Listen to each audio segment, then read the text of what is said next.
cantik dan ceria.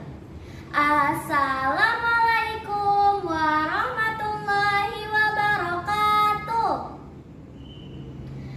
Itulah sebagai pembuka kata dari perkenalan saya.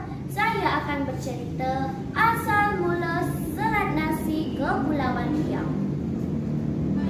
Alkisah. Pada zaman dahulu, seorang penguasa di Pulau Subi terkenallah Datuk Kaya namanya, dan istrinya bernama Cik Wan. Mereka dikaruniai seorang putri, Nilamsari namanya, yang jelita paras hingga tersebar berita tentang kejelitaannya itu ke negeri-negeri jauh. Ia tak ubahnya permata ayu, kebanggaan keluarga serta masyarakat di pulau itu. Suatu hari, sekelompok pedagang dari Palembang singgah di Pulau Subi. Mereka mendengar cerita tentang kejeritaan dan kebaikan perilaku Nilamsari. Cerita itu pun mereka ceritakan di Palembang setelah mereka pulang. Cerita tentang Nilamsari akhirnya menyebar hingga didengar Raja Palembang dan permaisurinya. Mereka berdua merasa putri jelita dari Pulau Subi itu pantas menjadi istri dari Pangeran Demang Aji Jaya, anak lelaki mereka. Permaisuri mengungkapkan rencananya ini kepada putranya. Ia merasa senang karena Pangeran Demang Aji Jaya menerima rencananya itu. Raja juga turut senang.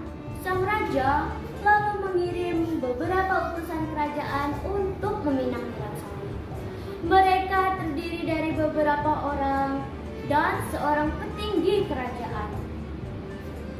Berbagai macam hadiah indah dan berharga turut dibawa para rombongan utusan.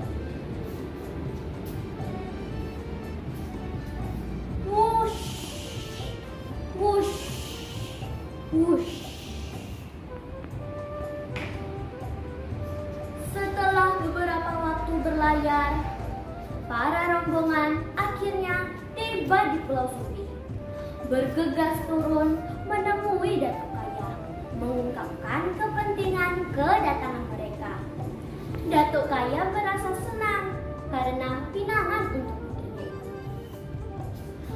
Baiklah, katanya, hamba terima pinangan untuk putri hamba ini. Para utusan pun merasa lega. Perjalanan mereka membawa hasil. Rencana pernikahan pun dibahas. Para utusan dan Datuk Kaya sepakat pernikahan antar Nilamsari dan Pangeran Demang Aji Jaya akan dilangsungkan pada tanggal 10 bulan Safar. Setelah para utusan pulang, Datuk Kaya segera mengadakan persiapan untuk rencana pernikahan. Warga Pulau Subi merasa senang karena rencana pernikahan itu. Lantas mereka bekerja saling bahu-membahu membantu keluarga Datuk Kaya. Pernikahan akan dilangsungkan besar-besaran.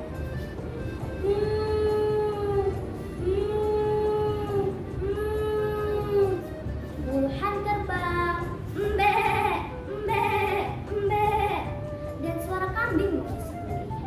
Begitu pula ayam dan itik. Semua itu akan dijadikan bahan masakan, rendang, gulai, dan lauk pauk. Beras, ketan, dan tepung dalam jumlah yang sangat banyak siap dijadikan nasi, aneka kue, dan pangan. Waktu terus berlalu, persiapan hampir selesai. Tanggal 10 bulan Safar akhirnya tiba. Persiapan telah rampung. Nilamsari telah pula dihias. Kecantikan putri Datuk Kaya itu semakin terpancar, anggun mempesona, membuat decak ke orang-orang melihat.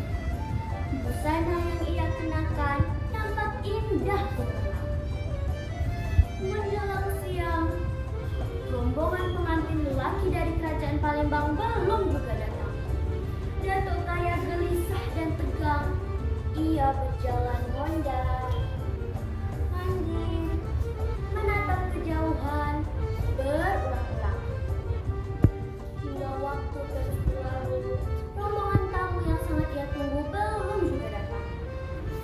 mengetahui kelakuan suaminya itu, Cik Wan menghampiri. Katanya, "Sabar, Bang. Kurasa mereka sedang dalam perjalanan." Tetapi Datuk Keti tetap tidak menganggap ucapan Cik Wan.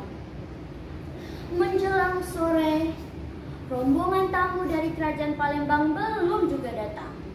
Kegelisahan Datuk Kaya semakin menjadi-jadi. Cik Wan berulang-ulang kali menjabarkan Datuk Kaya, memberinya harapan sebentar lagi mereka akan datang. Tetapi hingga malam tiba, rombongan tamu yang sangat ia tunggu belum juga datang. Datuk Kaya marah. Ia merasa kehormatannya dilecehkan. Serunya, "Berani benar mereka mengingkari janji." Cik Wan tetap berulang-ulang kali menyabarkan Datuk Kaya, tetapi ia tidak menganggap ucapan Cik Wan. Waktu terus berlalu. Rombongan pengantin lelaki dari Kerajaan Palembang akhirnya tiba pada tanggal 13 bulan Safar.